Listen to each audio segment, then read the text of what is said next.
যে দেশে জনগণ শাসকের অন্যায়ের বিরুদ্ধে প্রতিবাদ করে আল্লাহ তাদের সাহায্য করেন বলে মন্তব্য করেছেন জামায়াতে ইসলামীর আমির ডক্টর শফিকুর রহমান।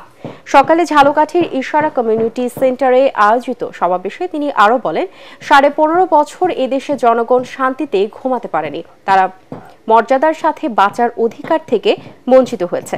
পেশাগত দায়িত্ব পালনেও সুযোগ পায়নি অনেকে। খুন, ক্রসফায়ার সহ বিচার বহির্ভূত হত্যাকাণ্ডে দেশ ভরে গিয়েছিল। বহু মায়ের বুক খালি করা হয়েছে। এ সময় জামায়াতে ইসলামের 11 শীর্ষ নেতার হত্যার ঘটনা উল্লেখ করে বলেন, তারা এই অঞ্চলের গর্ব।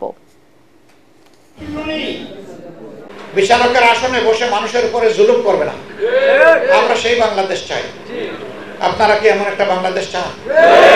আলহামদুলিল্লাহ, এই বাংলাদেশের স্বপ্ন আমরা দেখি, আমরা কথা দিচ্ছি। এ দায়িত্ব যদি আল্লাহ তাআলা আমাদেরকে দেন, আল্লাহ ভালো জানে, তাহলে জনগণের মনে অবশ্যই ভালোবাসা আল্লাহ পয়দা করে দেবেন।